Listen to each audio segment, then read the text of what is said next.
বৃষ্টি হয়েছে অথচ এর ভিতরেই মানে হাজার হাজার আপনাদের শিক্ষার্থীরা এখানে অবস্থান করেছে। এখন আমরা দেখতে পাচ্ছি অবস্থান ধর্মঘট চলছে এবং আজকে আপনাকে আমরা সরাসরি দেখতে পাচ্ছি, যেহেতু এটার নেতৃত্ব আপনি দীর্ঘদিন দিয়ে এসেছেন। এখন আপনারা অন্তর্বর্তী সরকারের কাছে কী দাবি জানাচ্ছেন এই বিষয়টা একটু বলুন।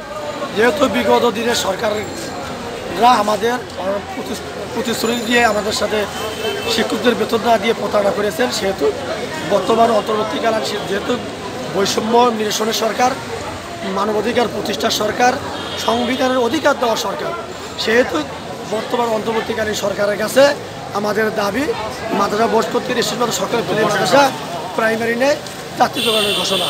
আমি তো মনে করি একটি মাদ্রাসা যদি প্রাইমারি নেয় জাতীয়করণের ঘোষণা দেয়, 39 বছরের বঞ্চিত শিক্ষক দাবি আদায় পূরণ করতে পারে, তাহলে আমি মনে করব বৈষম্য শিক্ষা তারা প্রতিষ্ঠা করছেন, তারপর নতুন স্বাধীন দেশের আলো ঘরে ঘরে পৌঁছে দিতে পারতেছেন এবং মানবাধিকার যেটা লঙ্ঘন সেটা তারা মানবাধিকার প্রতিষ্ঠা করতে পারতেছেন এবং সংবিধানের অধিকার জনগণের ঘরে ঘরে পৌঁছে দিয়েছেন। এটাই আমি ইফতেদায়ী মাদ্রাসা শিক্ষকের বেতনের মধ্য দিয়ে এটা বাস্তবায়ন চাই, এটাই আমার কথা। আচ্ছা, এখন তো ধরেন নোবেল জয়ী বিশ্ববরেণ্য একজন খ্যাতিসম্পন্ন মানুষ আমাদের এই অন্তর্বর্তীকালের সরকার প্রধানের উপদেষ্টা হয়েছেন এবং প্রধান উপদেষ্টা, তো ওনার কাছে আপনাদের ব্যক্তিগত আর কি দাবি আছে?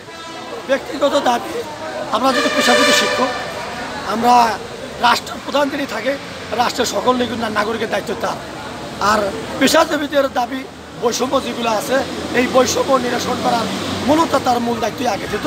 বৈষম্য বিরোধীরা আন্দোলন করেই এই যে নোবেল বিজয়ী এবং খ্যাতিসম্পন্ন ব্যক্তিকে রাষ্ট্রের দায়িত্ব দেওয়া হয়েছে এই দেশের সকল জনগণ সকল নাগরিকের আশা প্রত্যাশা পূরণ করার লক্ষ্যে।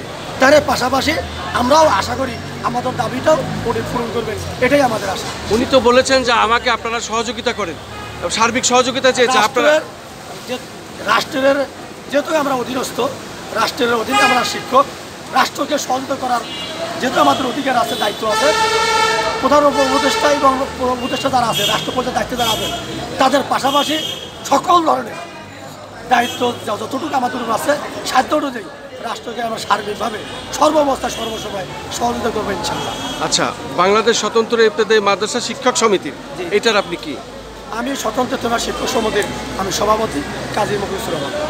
ধন্যবাদ আপনাকে।